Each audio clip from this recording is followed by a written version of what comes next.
আসসালামু আলাইকুম ভিউয়ার্স, পার্শ্ব বাংলাতে স্বাগতম। শুরুতেই আজকের সবচেয়ে বড় ব্রেকিং আপডেটস। মার্কিন প্রেসিডেন্টের স্বাক্ষর সম্পূর্ণ মূল্যহীন এবং অবৈধ বলে ঘোষণা করেছেন ইরানের সর্বোচ্চ নেতা মোস্তফা খামেনেই। গত 18 জুলাই দুই দেশের সামরিক সংঘাত অবসানের লক্ষ্যে একটি সমঝোতা স্মারক স্বাক্ষরিত হওয়া সত্ত্বেও যুক্তরাষ্ট্র বারবার সেই প্রতিশ্রুতি ভঙ্গ করেছে বলে এক লিখিত বিবৃতিতে তিনি ক্ষোভ প্রকাশ করেন। অন্যদিকে সেন্টকমের দাবি অনুযায়ী হরমুজ প্রণালীতে ইরানের নৌ অবরোধের প্রতিক্রিয়ায় তারা রাতভর ইরানে বিমান হামলা চালিয়েছে। এর জবাবে ইরানি বাহিনী বাহরাইন ও কুয়েতে অবস্থিত মার্কিন সামরিক ঘাঁটিগুলোতে পাল্টা আঘাত হেনেছে বলে জানানো হয়েছে, সূত্র স্পুটনিক। এবার চলুন শুনে নেওয়া যাক যুক্তরাষ্ট্র ও ইরান সংঘাতের সর্বশেষ পরিস্থিতি। সংঘাতের তীব্রতা নিয়ে বিভিন্ন বিশ্লেষকের মূল্যায়ন। পাকিস্তানকে এই যুদ্ধে জড়িয়ে ফেলার অভিযোগ। দক্ষিণ ইরানে সাম্প্রতিক হামলার পরের পরিস্থিতি। মার্কিন যুদ্ধজাহাজকে লক্ষ্য করে ইরানের দাবিকৃত ক্ষেপণাস্ত্র হামলা। কুয়েতের গুরুত্বপূর্ণ অবকাঠামোতে আঘাতের খবর। রাশিয়ার বড় অগ্নিকাণ্ড এবং ইরানের পররাষ্ট্রমন্ত্রী আব্বাস আরাকচির সর্বশেষ বক্তব্য। বর্তমান পরিস্থিতিতে ইরান যুক্তরাষ্ট্র সংঘাত নতুন এক পর্যায়ে পৌঁছেছে বলে বিভিন্ন বিশ্লেষণে দাবি করা হয়েছে।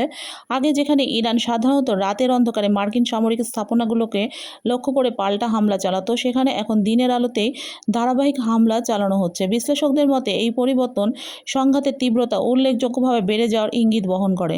বিভিন্ন মাধ্যমে আরও দাবি করা হয়েছে মার্কিন সেন্ট্রাল কমান্ড শুধু সামরিক লক্ষ্যবস্তু নয়, বরং ইরানের বেসামরিক অবকাঠামোকে লক্ষ্যবস্তুতে পরিণত করেছে। অভিযোগ অনুযায়ী গুরুত্বপূর্ণ সেতু, টানেল, পানি শোধনাগার এবং জনজীবনের জন্য অপরিহার্য বিভিন্ন স্থাপনা ক্ষতিগ্রস্ত করা হচ্ছে। এর উদ্দেশ্য হিসেবে বলা হয়েছে ইরানের অর্থনীতি ও দৈনিক জীবনকে দুর্বল করে ভবিষ্যতে সম্ভাব্য স্থল অভিযানের পথ সহজ করা। বিভিন্ন বিশ্লেষক মনে করেন যুক্তরাষ্ট্র অতীতে দুবার ইরানের স্থল অভিযান চালানোর চেষ্টা করেও সফল হতে পারেনি। এখন তারা তৃতীয়বারের মতো একটি বড় স্থল অভিযানের পরিকল্পনা করছে বলে দাবি করা হয়। এই পরিকল্পনার অন্যতম লক্ষ্য হিসেবে ইরানের গুরুত্বপূর্ণ পারমাণবিক স্থাপনাগুলোর উপর নিয়ন্ত্রণ প্রতিষ্ঠার বিষয়টি উল্লেখ করা হয়েছে। এদিকে ইরানও কঠোর সতর্কবার্তা দিয়েছে। তাদের বক্তব্য অনুযায়ী যদি আবারও ইরানে কোনো বেসামরিক অবকাঠামোতে হামলা চালানো হয়, তাহলে তারা সংযুক্ত আরব আমিরাতের আবুধাবি ও দুবাই আন্তর্জাতিক বিমানবন্দরের মতো গুরুত্বপূর্ণ অবকাঠামোকে লক্ষ্যবস্তু করতে পারে। একই সঙ্গে ইরান জানিয়েছে এমন পরিস্থিতিতে সম্ভাব্য ক্ষয়ক্ষতি ও প্রাণহানির দায় তারা নেবে না। এখন আসা যাক আরেকটি গুরুত্বপূর্ণ বিশ্লেষণে। কিছু বিশ্লেষকের মতে ইরানের বিরুদ্ধে বৃহত্তর কৌশলের অংশ হিসেবে পাকিস্তানকে যুদ্ধে জড়িয়ে ফেলার একটি পরিকল্পনা রয়েছে। তাদের মতে এই পরিকল্পনার প্রথম ধাপ হলো সৌদি আরবকে সংঘাতের মধ্যে টেনে আনা। অভিযোগ করা হচ্ছে যুক্তরাষ্ট্র ও ইসরায়েল সৌদি আরবকে এমন এক অবস্থানে নিয়ে যেতে চায় যাতে তাদের সামরিক ঘাঁটি যেমন প্রিন্স ফয়সাল বা অন্যান্য ঘাঁটি ইরানের বিরুদ্ধে মার্কিন অভিযানে ব্যবহৃত হয়।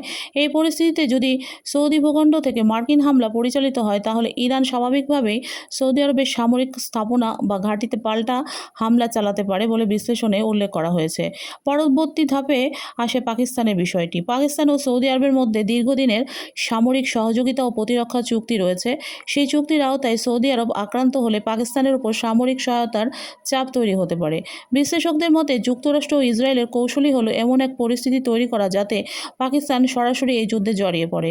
সর্বশেষে মূল বিষয়টি হলো এই পুরো পরিকল্পনার উদ্দেশ্য হলো ইরান ও পাকিস্তানের মধ্যে দুটি শক্তিশালী মুসলিম রাষ্ট্রকে পরস্পরের বিরুদ্ধে সংঘাতে জড়িয়ে দেওয়া।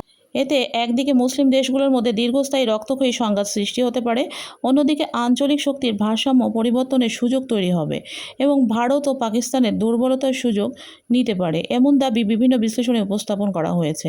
এদিকে দক্ষিণ ইরান থেকে পাওয়া সর্বশেষ তথ্যে জানা গেছে আজ ভোরে মার্কিন সামরিক হামলার লক্ষ্যবস্তু হওয়ার পর বন্দর আব্বাস রুদান মহাসড়কের যান চলাচল আবারও স্বাভাবিক হয়েছে। ইরানের রাষ্ট্রীয় সংবাদ মাধ্যম প্রেস টিভি এই তথ্য জানিয়েছে। অন্যদিকে ইরানের সেনাবাহিনী দাবি করেছে যে কয়েক ঘন্টা আগে সায়কা বা বজ্রঘাত অভিযানের ত্রয়োদশ ধাপে তাদের নৌবাহিনী উপকূল থেকে একটি ক্রুজ ক্ষেপণাস্ত্র নিক্ষেপ করে উত্তর ভারত মহাসাগরে অবস্থানরত একটি মার্কিন যুদ্ধজাহাজকে লক্ষ্য করে হামলা চালায়। ইরানের দাবি এই হামলার পর শত্রুপক্ষের মধ্যে আতঙ্ক সৃষ্টি হয় এবং মার্কিন জাহাজটি দ্রুত ওই এলাকা ত্যাগ করতে বাধ্য হয়, তবে এ দাবির স্বাধীন নিশ্চিতকরণ এখনও পাওয়া যায়নি। এদিকে কুয়েতের পেট্রোলিয়াম কর্পোরেশন জানিয়েছে আজ সকালে তেল খাতের একটি গুরুত্বপূর্ণ স্থাপনা ইরানের ধারাবাহিক তীব্র হামলার শিকার হয়েছে। এতে কয়েকজন আহত হয়েছেন এবং ব্যাপক বস্তুগত ক্ষয়ক্ষতি হয়েছে বলে জানানো হয়েছে। এছাড়া বিভিন্ন সূত্রের বরাতে দাবি করা হয়েছে ইরান কুয়েতের আরও একটি ডিস্যালিনেশন বা পানি লবণমুক্তকরণ প্ল্যান্টে হামলা চালিয়ে সেটি ধ্বংস করেছে। পাশাপাশি একটি বিদ্যুৎ কেন্দ্র ক্ষতিগ্রস্ত হয়েছে বলে খবর পাওয়া গেছে। এসব দাবিরও স্বাধীন যাচাই এখনও সম্ভব হয়নি। অন্যদিকে রাশিয়ায় রাতভর হামলার জেরে মস্কোর ইলেকট্রোস্টাল এলাকায় দেশটির বৃহত্তম ই-কমার্স প্রতিষ্ঠান ওয়াইল্ড বেরিজের একটি বিশাল গুদামে ভয়াবহ অগ্নিকাণ্ডের ঘটনা ঘটেছে। আনাদোলু এজেন্সির তথ্য অনুযায়ী রাশিয়ার আমাজন হিসাবে পরিচিত এই প্রতিষ্ঠানের প্রধান বিতরণ কেন্দ্রে হামলার পরপরই আগুনের সূত্রপাত হয়। এদিকে দক্ষিণ ইরানে মার্কিন সামরিক আগ্রাসন এবং বেশ কয়েকজন বেসামরিক নাগরিক নিহত হওয়ার ঘটনায় প্রতিক্রিয়া জানিয়েছেন ইরানের পররাষ্ট্রমন্ত্রী আব্বাস আরাকচি। তিনি বলেছেন, আমরা আমাদের ভূমির প্রতিটি ইঞ্চি শেষ নিঃশ্বাস পর্যন্ত রক্ষা করব। সর্বশেষে প্রকাশিত নতুন ছবিতে দক্ষিণ ইরানের জাস অঞ্চলের একটি ডিস্যালিনেশন প্ল্যান্টকে ব্যাপকভাবে ক্ষতিগ্রস্ত অবস্থায় দেখা গেছে বলে বিভিন্ন মাধ্যমে জানানো হয়েছে। দাবি করা হচ্ছে মার্কিন হামলায় এই স্থাপনাটি ক্ষতিগ্রস্ত হওয়ার ফলে জাস কাউন্টির প্রায় 20টি গ্রামে প্রায় 10,000 মানুষ বিশুদ্ধ পানির সংকটে পড়েছেন। তো এই ছিল ইরান যুক্তরাষ্ট্রের সংঘাত এবং সংশ্লিষ্ট আন্তর্জাতিক অঙ্গনের সর্বশেষ গুরুত্বপূর্ণ আপডেট। নতুন কোনো তথ্য প্রকাশিত হলে আমরা অবশ্যই আপনাদের সামনে তা তুলে ধরার চেষ্টা করব। ভিডিওটি ভালো লাগলে একটি লাইক দিন, আপনার মতামত কমেন্টে জানান এবং বিশ্ব রাজনীতি ও মধ্যপ্রাচ্যের নির্ভরযোগ্য আপডেট পেতে পার্শ্বিয়া বাংলার সঙ্গেই থাকুন। আল্লাহ হাফেজ।